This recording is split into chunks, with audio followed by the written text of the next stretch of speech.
Baik, assalamualaikum warahmatullahi wabarakatuh. Selamat sore teman-teman sekalian. Eh, Pada video kali ini saya akan mencoba menjelaskan tentang sedikit gambaran tentang adat dan kearifan lokal masyarakat Kalimantan Timur. Ya, kita langsung saja ke slide selanjutnya. Nah, di sini dapat terlihat teman-teman sekalian gambaran umum Kalimantan Timur menurut Badan Perencanaan Pembangunan Daerah dalam profil pembangunan Kalimantan Timur itu sendiri, bahwa di sini dikatakan Kalimantan Timur memiliki luas sebesar 125.337 km persegi. Daerah ini memiliki bentangan perbatasan dengan negara tetangga yaitu negara Malaysia sepanjang 1038 km persegi. Di samping garis perbatasan itu terdapat desa-desa yang tersebar tidak beraturan dan dihuni berbagai etnis suku Dayak. Kita lanjut ke slide yang selanjutnya. Nah, di sini dapat teman-teman lihat gambaran umum suku asli Kalimantan Timur. Di situ ada dua suku asli dari Kalimantan Timur, yang pertama suku Kutai dan suku Dayak. Kita masuk ke suku Kutai terlebih dahulu. Suku Kutai yang berdiam atau berdomisili di Dati 2 Kabupaten Kutai atau kita sering sebut Tenggarong. Di daerah Tenggarong sudah sejak lama terkenal baik peradaban, kebudayaan, dan adat istiadat maupun pemerintahannya atau kerajaan. Suku Kutai konon berasal dari Hindia Belanda atau ras suku yang berasal dari Mongolit, Melayu. Tidak berbeda dengan suku-suku Melayu yang ada di belahan Nusantara lainnya. Jadi di sini dapat kita ketahui bahwa suku Kutai itu sendiri tidak berbeda dengan suku-suku Melayu yang ada tersebar di Nusantara atau di Indonesia itu. Di Indonesia ini ya, teman-teman. Nah, kita lanjut ke suku Dayak. Suku Dayak, di sini kata Dayak ini sendiri berasal dari kata Lundaya, artinya orang yang tinggal atau berdiam di pedalaman atau berdomisili di hulu. Menurut penelitian bahwa ada kesamaan adat istiadat serta budaya salah satu suku daerah di Vietnam, di negara Vietnam, negara kita tetangga Vietnam, dan suku ini juga tidak jauh berbeda baik warna kulit maupun pola hidup sehari-hari serta kepercayaan mereka dengan memuja leluhur, alam serta ruh-ruhnya. Kita lanjut. Selanjutnya kearifan lokal masyarakat Kalimantan Timur.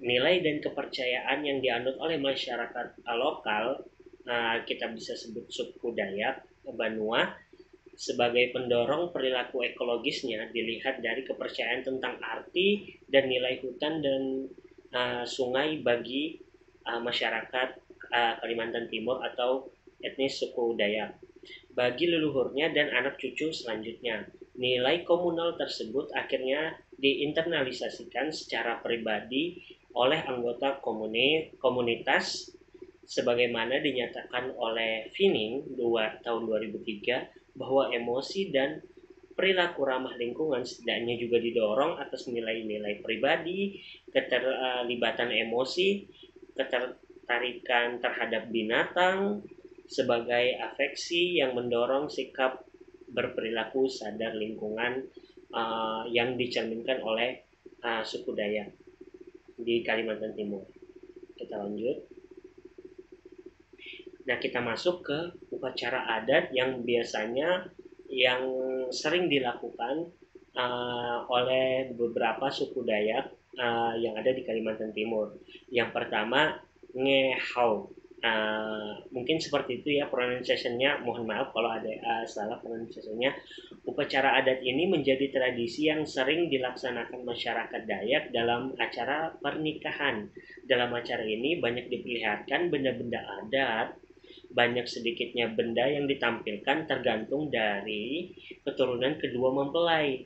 Jadi status kekayaan juga terlihat di acara upacara adat ini ya, teman-teman.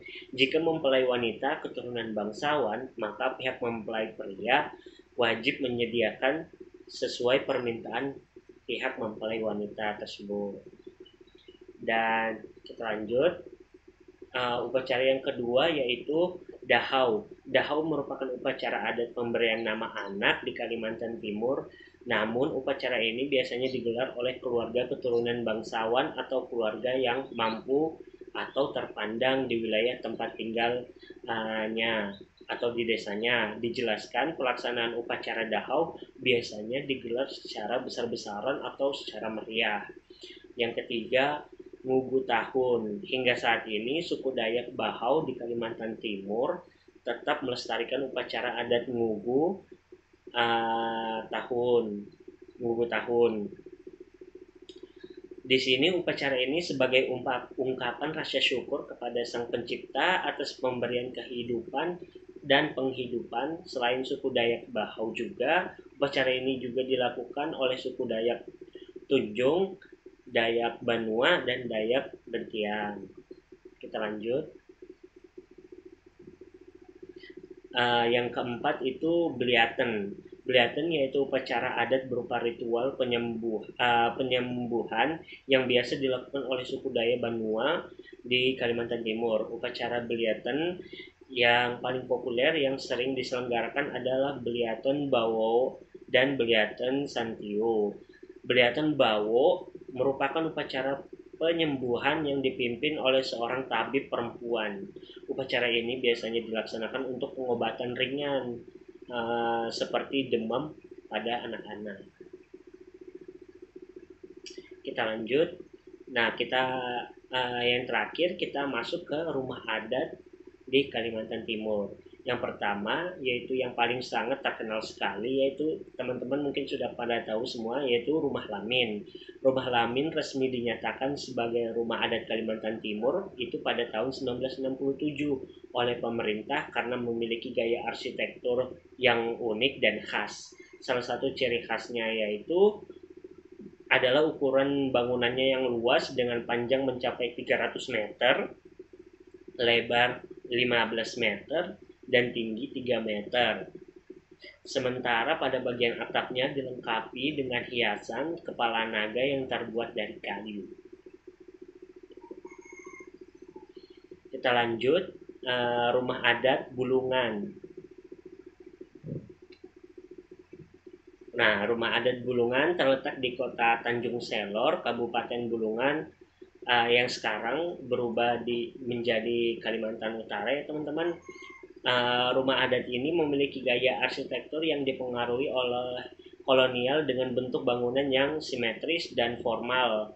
Atap rumah adat ini terbentuk limas dengan jumlah 3 buah yang menjadi gambaran bahwa pernah terbentuk 3 istana di Bulungan. Sementara pada bagian depannya terdapat pilar-pilar penyangga yang membuat bangunan terlihat semakin megah. Kita lanjut. Yaitu rumah adat Pasir. Rumah adat Pasir merupakan rumah tradisional suku Pasir yang biasanya dibangun di kawasan tepi sungai karena sungai dianggap memberikan banyak sumber makanan. Rumah ini berbentuk rumah panggung dengan bentuk segi empat yang memanjang. Sebelum mengenal paku, masyarakat Pasir menggunakan rotan sebagai pengikat pada struktur bangunan. Rumah adat ini biasanya menjadi tempat tinggal bagi 2 atau 3 kepala keluarga yang terdiri dari orang tua, anak menantu, maupun saudara dari ibu atau bapak. Seperti itu. Kita lanjut. Rumah adat suku Wehea. Wehea atau yang sering juga kita sebut Wahau adalah salah satu suku yang tinggal di Provinsi Kalimantan Timur ini. Rumah adat orang Dayak Wehea ini disebut dengan Eweang yang dulunya merupakan rumah panggung tinggi saling berhubungan dengan jembatan dan biasanya disebut dengan Teljong. Rumah panjang suku Dayak Wehea ini sekarang sudah memiliki banyak perubahan. Di antaranya adalah atapnya yang kini sudah banyak menggunakan seng dan seluruh rumahnya banyak menggunakan terbuat dari kayu. Bagian tiang, dinding, lantai, atap, dan juga pasak menggunakan rotan untuk pengikatnya juga pengikatnya dan dipaksa dengan menggunakan kayu. Nah, jadi kita ke kesimpulan.